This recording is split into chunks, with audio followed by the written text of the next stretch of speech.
అందరికీ నమస్కారం. కరీంనగర్ గడ్డ మీద ధర్మం గెలిచింది, ప్రజాస్వామ్యం నిలబడ్డది.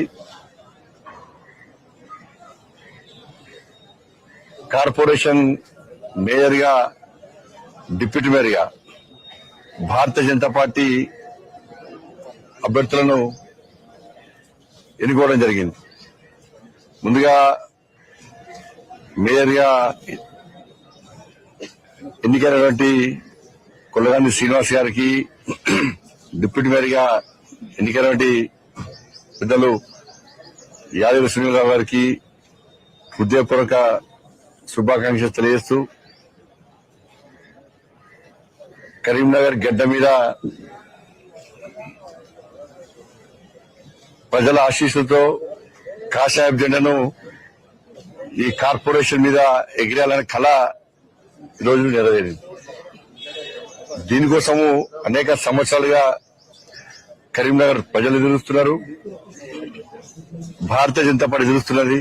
ఆ ప్రజల సహకారంతో ఆ ప్రజల యొక్క ఆకాంక్షను నెరవేర్చిన ఈ రోజు చాలా సంతోషకరమైన రోజు. ఇంతకుముందు మీరు చెప్పినట్టు నిన్న పక్క దేశంతో క్రికెట్ మ్యాచ్ లో భారత్ గెలిచింది. ఈరోజు పక్క పార్టీలతో యుద్ధంలో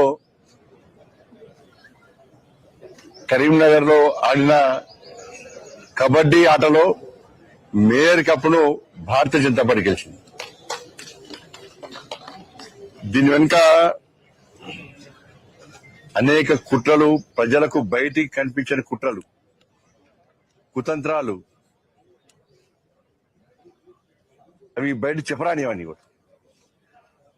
కానీ ఎన్ని చేసినా కూడా ధర్మం వైపే, ప్రజాస్వామ్యమే ఎప్పుడు గెలుస్తుందన్న విషయం ఈరోజు స్పష్టమైంది.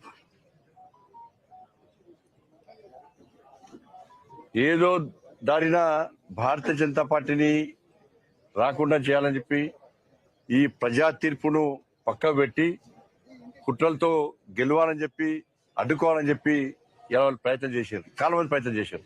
అన్ని పార్టీలు ఒకటేనాయి.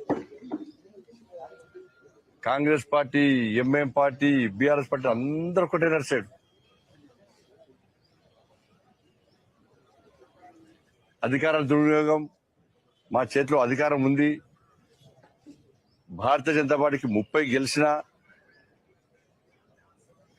ఇండిపెండెంట్ సపోర్ట్ ఉన్నా కూడా ఏదో రకంగా మభ్యపెట్టి బెదిరించి కాకుండా చేస్తామని చెప్పి 2 రోజుల పాటు రాష్ట్ర ముఖ్యమంత్రి గారి దగ్గర నుంచి మంత్రుల వరకు, ఎమ్మెల్యేల వరకు కూడా అందరూ ఒకటే.